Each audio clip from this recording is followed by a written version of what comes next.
If this is the first time that you've checked out the channel, we're a great bunch. Please join us, hit that subscribe button. We'd love to have you. We don't bite, and we're very supportive, and there may be times ahead when you need us, and we are here for you. So yeah, please become a part of our amazing community, because we would love to have you.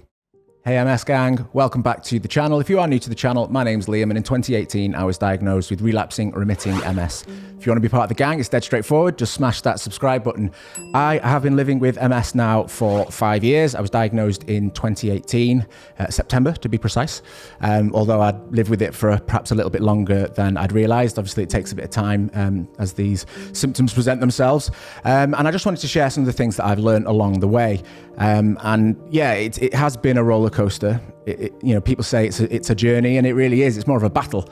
I go back to the term MS warrior. It was something that I found a bit I didn't really understand it at first. I thought it's just this tag that people kind of labeled themselves with, and it was, oh, I'm a warrior, and what does that mean? I don't get it. But the longer the battle's gone on, the more of a warrior I have felt, and I have loved connecting with all my fellow MSs, my fellow MS warriors across here on the YouTube channel and on our Instagram page. It's just been amazing. I want to find a way to connect with you more, so a little bit more about that later on. The biggest lesson I've learned over the past 5 years, I would say, is how resilient I am, or how resilient I've become, rather. I think battling something like MS, living with it every day, you have to have that resilience, that determination, and find that strength in order to carry on and do the things and live the life that you want to live, and live that life you can. Life of Seb summed it up perfectly on our recent chat on the MS mindset. And this is what Seb said that he would say to himself if he could travel back in time to when he was first diagnosed. So what I would say to him will be that fear not. You're actually stronger than you know, and you're going to discover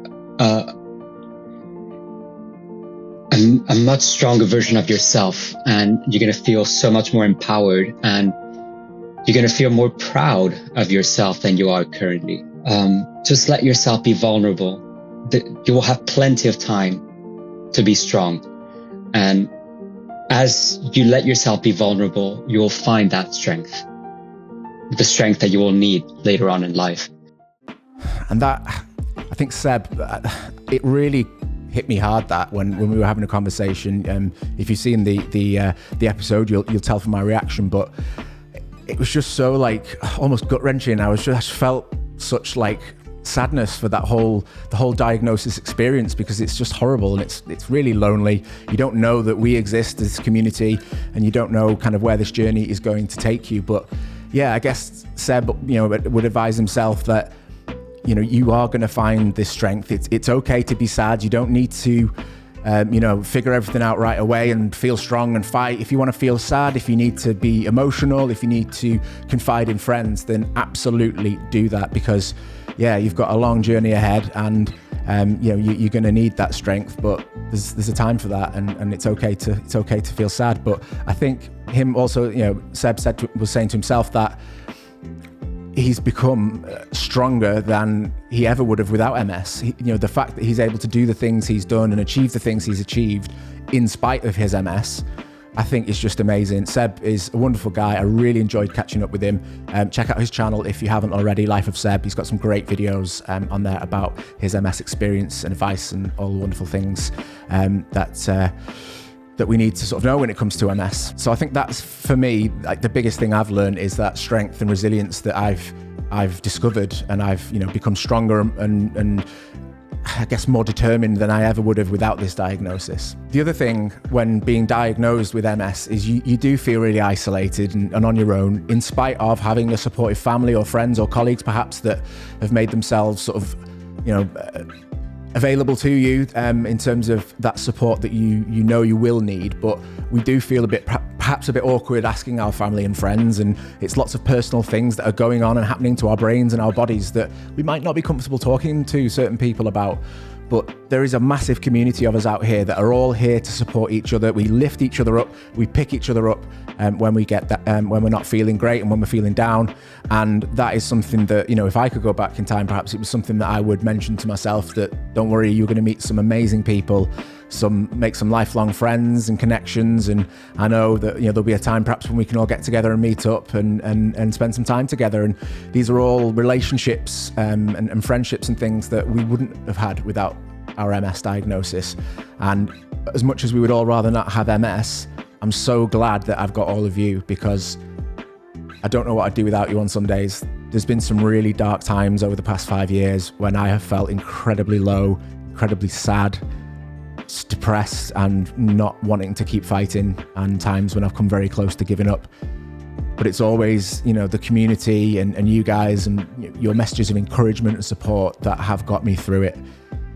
So with that in mind, if anyone is really struggling, please comment below or get in touch on the Instagram page, because I'm always happy to chat and speak to anyone who needs a bit of support, because I've needed that support over the years. So whether you've just been diagnosed and you're feeling a bit lost and not sure where to turn, or if you've been fighting for a while but you're having some bad days, I'm here. I'm happy to have some conversations and get to know you and support you, as I'm sure you would do the same for me if I needed it. So yeah, knowing that I'm not alone in this and that there's some amazing people out there as well is something that I'm really grateful to have learned over the past 5 years. Another thing I'm starting to discover more and more recently is the impact of what I put into my body. I am starting to think more and more about my diet. I have had those sort of moments where I've gone, sod it. My life's tough enough. I'm going to have that bit of cake or some sweets or a beer or whatever it might be. And I guess it's just knowing, I always say, you must be sick of me saying this, but I'm always negotiating with my MS. So I do know that, I'm a big football fan. United, my team, are kicking off in a few hours. I'm going to have a couple of beers and watch the football. I deserve it. It'll probably mean that I'll feel a little bit sluggish when I wake up tomorrow, but I'll only have a couple. I'll be sensible, and I'll know that I'll power through whatever I need to tomorrow. But knowing if I've got a busy week ahead, I need to put some good things in my body. I've tried fasting. I'm trying to use cold showering, and I'm starting to look at the Walls Protocol as well that Seb recommended, a book that I bought and not read, so I'm going to read it. Looking at that kind of impact and what things can do, because in my opinion, I think DMTs, the disease-modifying treatments, are an important intervention, but I know a lot of people prefer to try and manage their MS naturally. I completely respect that. And I think even if you have gone down the treatment route, which I would recommend, but obviously speak to your doctors, and I completely respect anyone that doesn't want to do that.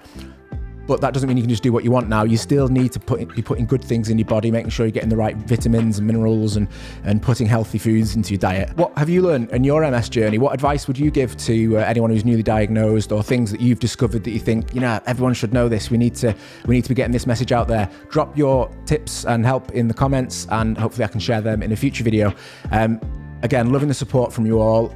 It has been an up and down long 5 years, and I know I've got a long journey ahead, but I'm grateful to each and every one of you. So again, if you're new to the channel, don't forget to hit the subscribe button, and hit that like button if you enjoyed the video. If you didn't like the video, hit the dislike button. It's what it's there for. But really great to have you here, and I look forward to seeing you in the next video.